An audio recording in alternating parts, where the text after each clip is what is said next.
Hi friends, எல்லோரும் எப்படி இருக்கீங்க?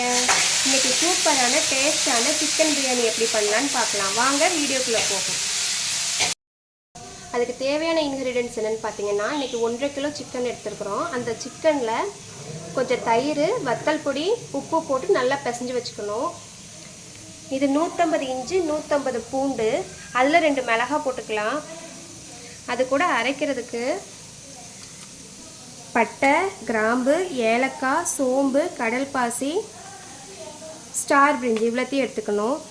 ஒரு கைப்பிடி மல்லி இலை, ஒரு கைப்பிடி புதினா எடுத்துக்கணும். இது எல்லாத்தையும் அரைச்சி வச்சுக்கணும். இது ஒரு 5 பல்லாரி, 5 மிளகாய் எடுத்துருக்குறோம் தாளிக்கிறதுக்கு. இது நல்லா வதங்கினதுக்கப்புறம் தக்காளி ஆட் பண்ணிக்கணும். இந்த பட்டை, கிராம்பு, ஏலக்காய் எல்லாத்தையும் தாளிக்கிறதுக்காக வேண்டி வச்சுக்கணும். இது 1 ஸ்பூன் வத்தப்பொடி, ஒரு அரை ஸ்பூன் கரம் மசாலா, 1/4 ஸ்பூன் மஞ்சள் பொடி. இப்போ ஸ்டார்ட் பண்ணிடலாம் பிரியாணி பண்ணுறதுக்கு. கடாயை அடுப்பில் வச்சுட்டு 150 எண்ணெய் ஊற்றிக்கலாம். எண்ணெய் நல்லா சுடவும் தாளிக்க வச்சுருக்கிற பட்டை, கிராம்பு, ஏலக்காவை போட்டுக்கலாம். இது நல்லா பொரிஞ்சுக்கட்டும். நான் நெய் நிறைய ஆட் பண்ண மாட்டேன், ஃப்ளேவருக்காக வேண்டி 1 ஸ்பூன் ஆட் பண்ணியிருக்கேன். நம்ம போட்ட பட்டை, கிராம்பு எல்லாம் நல்லா பொரிஞ்சிருச்சு. இந்த ஸ்டேஜில் நம்ம கட் பண்ணி வச்சுருக்கிற ஆனியனை ஆட் பண்ணணும். அதனோட மிளகாவையும் ஆட் பண்ணிக்கலாம். இப்போ நல்லா ஆனியன் கோல்டன் ப்ரௌன் கலருக்கு வரணும். ஆனியன் நல்லா ஃப்ரைட் ஆனியன்ட்டாக மாறிடுச்சு. இந்த ஸ்டேஜில் நம்ம அரைச்சி வச்சுருக்கிற இஞ்சி பூண்டு மிக்சஸை ஆட் பண்ணிடலாம். இது நல்லா எண்ணெய் பிரிஞ்சு வர அளவுக்கு கிளறி விட்டுக்கலாம். தக்காளி ஆட் பண்ணியாச்சு. அதனோட நம்ம மல்லி இலையும் புதினாவையும் ஆட் பண்ணிக்கலாம். இது எல்லாம் வதங்குறதுக்கு 1 ஸ்பூன் சால்ட் ஆட் பண்ணிக்கலாம். இப்போ தக்காளி நல்லா வதங்கிடுச்சு. இப்போ 1 spoon garam masala, 1 spoon வத்தப்பொடி, 3/4 spoon மஞ்சள் பொடி நல்லா வதக்கி விட்டுக்கலாம். நல்லா வதங்கிடுச்சு. இப்போ நம்ம சிக்கனை ஆட் பண்ணிக்கலாம். நல்லா கிளறி விட்டாச்சு. தண்ணி எதுவும் சேர்க்க வேண்டாம். இதிலையே தண்ணி ஊறும். கொஞ்ச நேரம் மூடி போட்டு மூடிக்கலாம். 1.5 கிலோ அரிசி கழுகிட்டு நல்லா ஊற வச்சுருக்கேன்.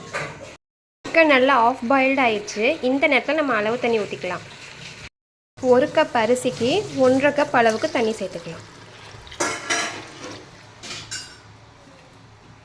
எனக்கு 6 டம்ளர் அரிசி, அதனால் நான் 2.5 கப் தண்ணி ஆட் பண்ணேன். என்னோட 1 கப்புக்கு 4 டம்ளர் பிடிக்கும், அதனால் நான் 2.5 கப் ஆட் பண்ணேன். தண்ணி நல்லா கொதிச்சிருச்சு. இப்போ ஊற வச்சுருந்தா அரிசியை ஆட் பண்ணிக்கலாம். இந்த ஸ்டேஜில் நம்ம ஒரு அரை லெமனை புழிஞ்சு விட்டுக்கலாம்.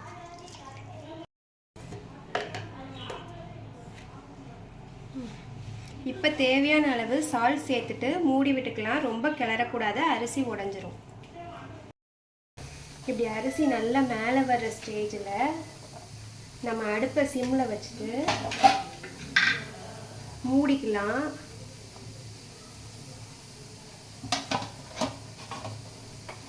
மூடிட்டு மேலே தோசைக்கல்லை வச்சுட்டு ஒரு சட்டியில் நல்லா வெண்ணி வச்சு அதை மேலே வச்சுக்கலாம். இப்படி வச்சா தம் போட்ட மாதிரி ஆகிடும். ஒரு 10 மினிட்ஸ் கழித்து அடுப்பை ஆஃப் பண்ணிவிட்டு ஒரு 1 hour கழித்து திறந்தோன்னா பிரியாணி சூப்பராக ரெடி ஆகிடும். பிரியாணியை ஓப்பன் பண்ணிடலாம். பாருங்கள், சூப்பராக ரெடி ஆயிடுச்சு. லைட்டாக கொஞ்சம் கொஞ்சமாக கிளறி விட்டுக்கலாம். கொஞ்சம் நெய் ஆட் பண்ணிக்கிடுவோம், ட்ரை ஆகாமல் இருக்கும். சிக்கன் பிரியாணி சூப்பராக உதிரியாக ரெடி ஆயிடுச்சு. நீங்களும் செஞ்சு பார்த்துட்டு டேஸ்ட் எப்படி இருக்குன்னு சொல்லுங்கள். Bye friends.